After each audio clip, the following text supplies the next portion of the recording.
live from the Canisius College Presents Moving Forward, Building Leaders for the Future. And we're about to check out Jeff Johnson. He has a keynote speech. And there's some also wonderful educational, health, and career opportunities that you can check out here as well. Downtown Buffalo at the Niagara Buffalo Convention Center with Jazzy T, bringing it to your people station, 93.7 WBOK. Leaders that strategize more than inspire. I want you to be the kind of leaders that think pragmatically before you think inspirationally. There's nothing wrong with inspiring somebody with a strategy that you've created. What's wrong is inspiring somebody with an idea that you didn't think was valuable enough to come up with a strategy for. How many times y'all meet people and big talk, right? Yo, man, I'm about to start this business. I'm about to change the game. I'm about to be this. I'm about to be that. And then you see them the next week, and you be like, "What you doing, man?" I'm about to is the key word that lets you know you're not a leader. I'm about to. Because leaders will tell you, "I'm doing." Leaders will tell you, "I'm going." Leaders will tell you, "I went." Leaders will tell you, "I did." And we've got to be in a place, again, with our language where it's reflective of our action. And our action as leaders is never about simply talking. Why? Because the people that we lead deserve more than our inspiration and motivation. What are you all going to lead, and how are you all going to lead it? Will you be the leaders within areas of technology? Because I'm so tired of seeing young people with bad technological consumption diets. Technology is nothing more than information that we consume. Outside of the very inventions that are used to be able to help distribute information, most technology is about how do we consume content. And many of us have bad consumption diets. That's why we got dumb kids with smartphones.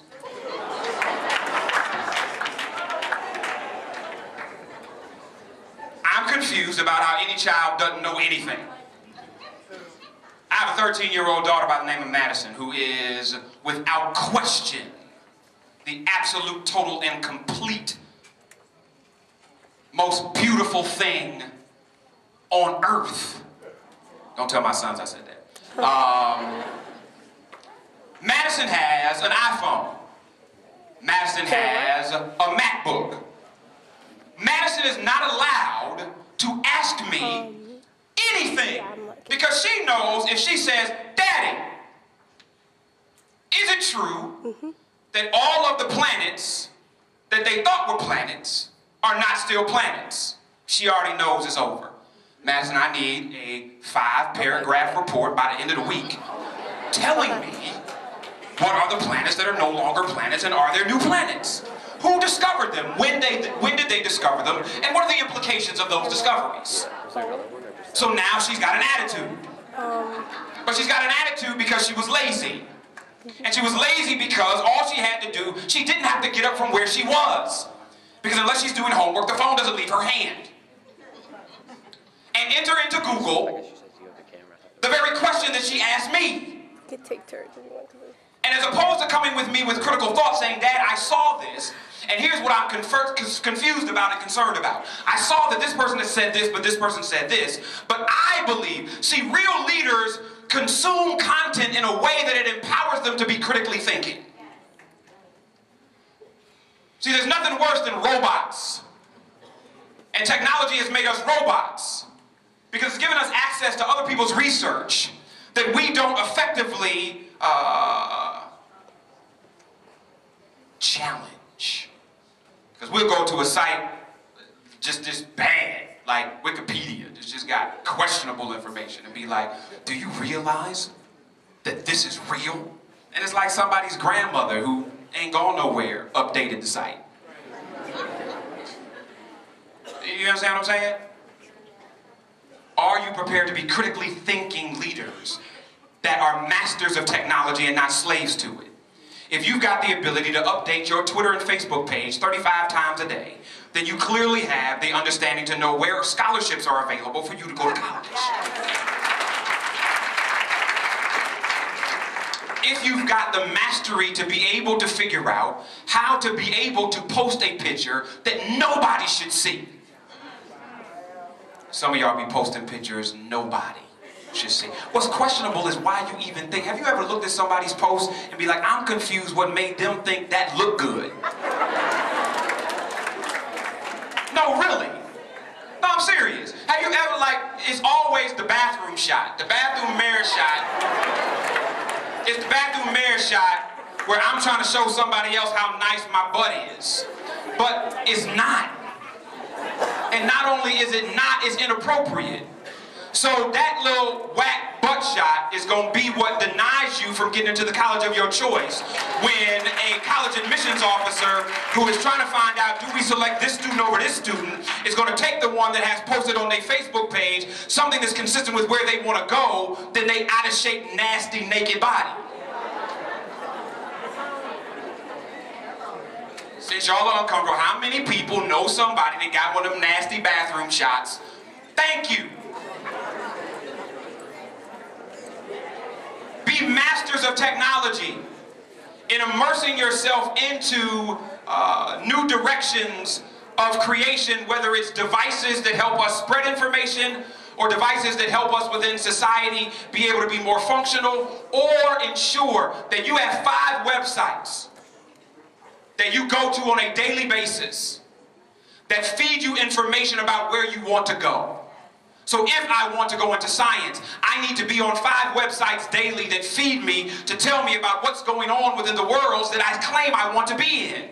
Who are the people that are innovating? Who are the people that are writing incredibly prolific new ideas around technology? Who are the people that are creating associations and organizations that I ultimately want to be in? Who are the people that are writing checks for students that look like me to go to the colleges I want to go to study what it is I want to study? If it's music, the same thing. If it's the arts, if it's math, if it's English, if it's the humanities, whatever it is, 5 websites daily that you will check to consume information that feed you to make you strong in the areas that you want to go into. Because there's nothing worse than brilliant students that are ill-equipped. And our colleges and universities are being flooded daily with brilliant, lazy students that have at their disposal every piece of information ever created, but are only accessing a fraction of it. Can you be culturally competent and proud enough to be who you are no matter where you are? To contribute to the global community? Can you be willing to be a critically thinking leader that utilizes technology not just from the standpoint of STEM training, but from the standpoint of consuming? But lastly, will you be courageous enough to do what previous generations have not done? One of the things that young leaders have to know more than anything else is the difference between old people and elders. Would you like to know? Old people, they old. They've been here a long time, and most of the time, they in the way. Say that again. And see, only the old people in here right now are offended. Old people are old. They've been here a long time, and most of the time, this is critical, you know this, they are in the way. Taking up space. Useless. And blocking you. Elders understand that their time on this earth has not been solely for their own benefit, but that their wisdom would be able to be passed on to a younger generation, that generation would not be destined to repeat the mistakes of the previous. Elders love young people. Old people hate young people. How many of y'all know some old people? Old people, elders rather, are supposed to be revered. Old people are supposed to be killed.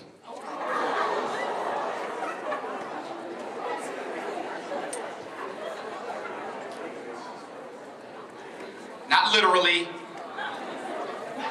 No, I know where some of y'all live. I don't mean go get no people. I don't want y'all rolling on nobody. Damn, grandma got last night. rolled up on the set. She didn't have her piece with her. I mean, figuratively. If they're in leadership positions they don't need to be in, vote them out. If they're in places of honor that they have not worked in the last 2 years to deserve, get them out of the way.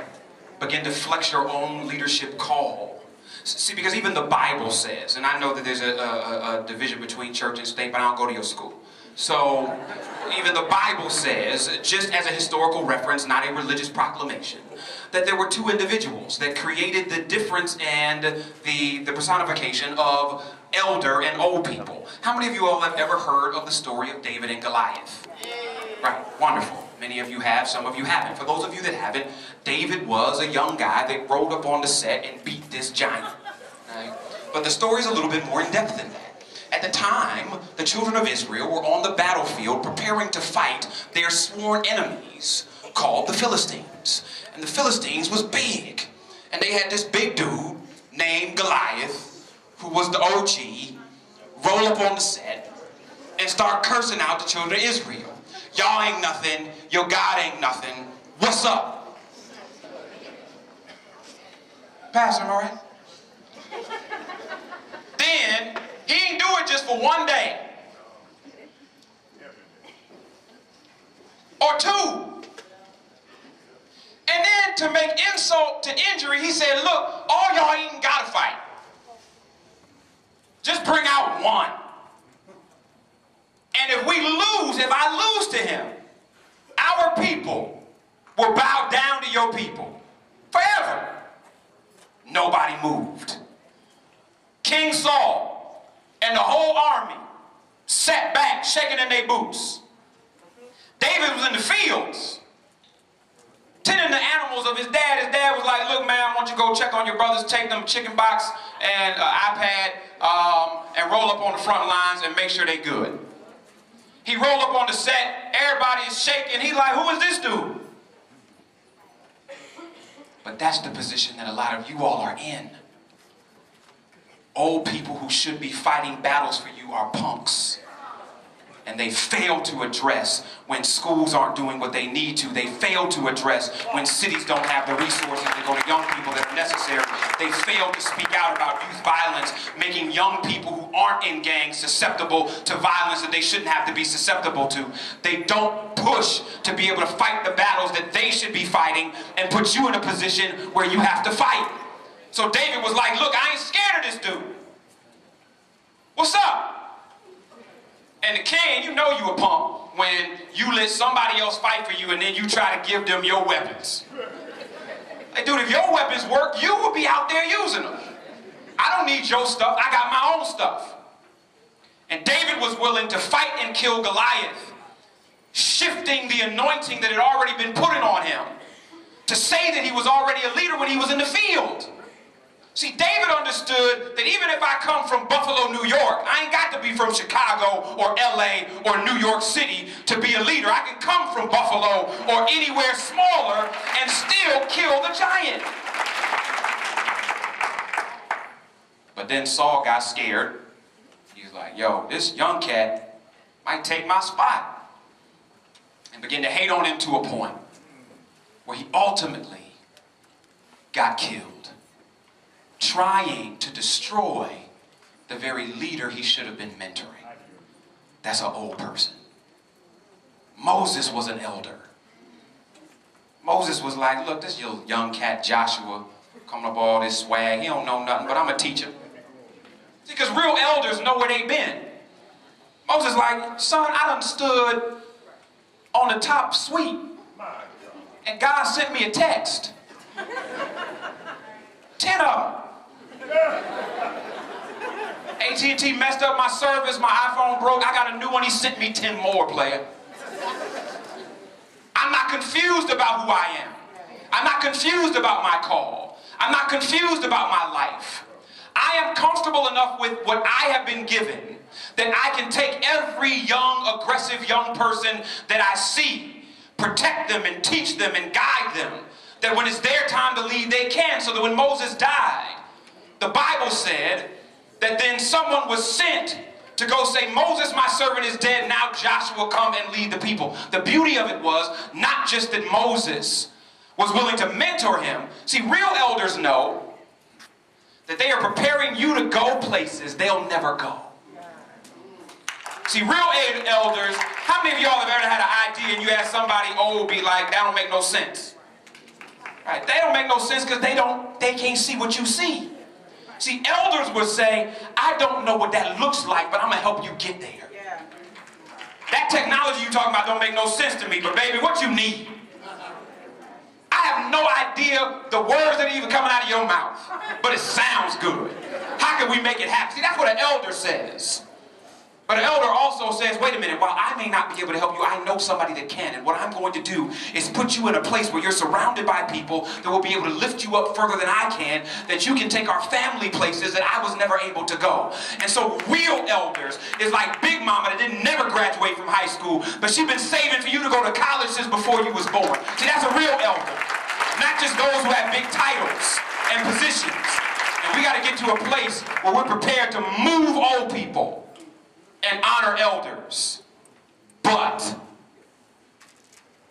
what made David brilliant was that the only reason he was gangster about fighting Goliath is because he had killed a lion and a bear in private. So many of us won't get the hookup and we ain't done nothing. And then you get to prime time and you get smacked. Only reason David won is not because of his aggressiveness, it was because of his skill. Are you all prepared to work while nobody is watching, so that when the eyes of the world are on you, you can shine? See, because real leadership in 2013 is not about your title, it's not about how much money you make, it's not about where you go to school, it's not about how many degrees are after your name. All of those things help contribute to what you have the capacity to do. But real leadership, whether it's in the business field or in science or in teaching or as a parent, which is the ultimate form of leadership, is what do you do? What do you create? What legacy do you leave? Because that is what determines who you actually are. As I take my seat, Martin Luther King said in the drum major speech, drum major instinct speech, which was his big speech about what kind of leadership we needed. He talked about his own funeral. And he said, when I die, if you have somebody talk, tell them not to talk a long time. Tell them not to mention all of the awards that I've gotten, because they don't matter. Tell them not to mention all of the degrees that I had before the age of 30, because it's not important. It doesn't matter that I was the youngest person to receive the Nobel Peace Prize. All of the countries that I've been to and all of the audiences that I've spoken in front of don't mean a thing. But if you could tell them that I was a drum major, tell them I was a drum major for peace. Tell them I was a drum major for justice. Tell them I was a drum major for righteousness. And then he spoke of a song, one of his favorites, by Mahalia Jackson, that says, if I could help somebody as I pass along, if I could cheer somebody with a word or a song, then my living would not be in vain. And I would just ask you, what will you do to serve humanity, that every gift, ability, and opportunity you've been given would be repaid? Because as I sit down, I don't care if you like my speech. Not for real, I don't care at all. Not a little bit, not, I don't live here. I got a flight. What I care about is what are you going to do? And where are you willing to be like Tyrone?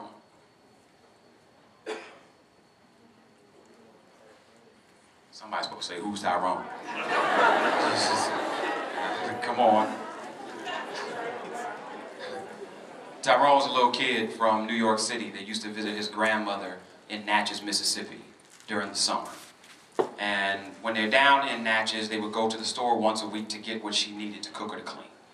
And they went to the store, and the store owner, Mr. Jones, saw Tyrone come and said, hey, Tyrone, good to see you. It's been a long time. Why don't you come back here and grab a handful of candy? And Tyrone, with a Harlem swag, looked at him like, man, I don't know you. You get it. His grandmother, Miss Jackson, pulled Tyrone by the side, said, boy, what's the matter with you? I taught you to be more polite than that, beyond that. You're a young man and you now need to begin to use your own hands to get what you want. What's wrong with you? Tyrone looked at his grandmother as seriously as a 7-year-old can look at an 82-year-old. He said, Big Mama, his hand's bigger than my hands. So if he puts his hand in the candy dish, I get more candy. Because it's all about whose hands it's in. See, in my hands, a football is worth about $40, but in the hands of the Baltimore Ravens, it was worth a Super Bowl championship because it's all about whose hands it's in.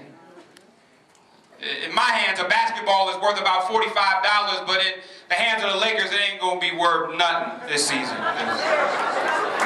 It don't work in nobody's hands. It ain't working.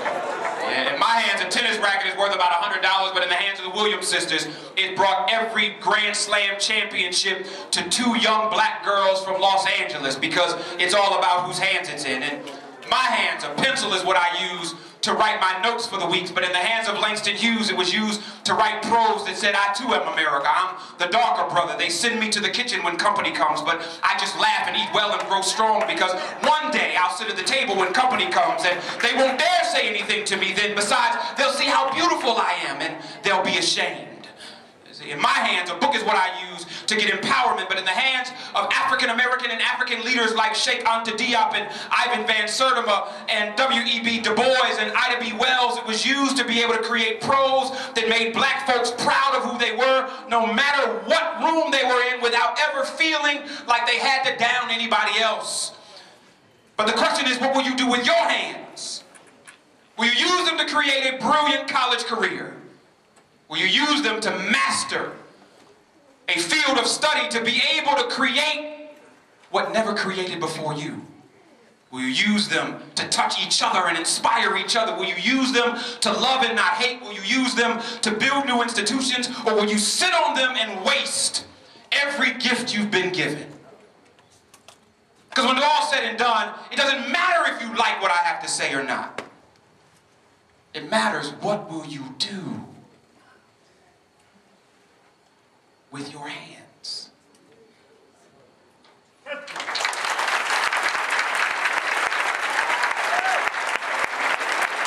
What's up? This is your man, Jeff Johnson. You listening to my girl, Jazzy T, in the afternoon. If you're not listening to her, you ain't listening to nobody. It's WBLK 93.7.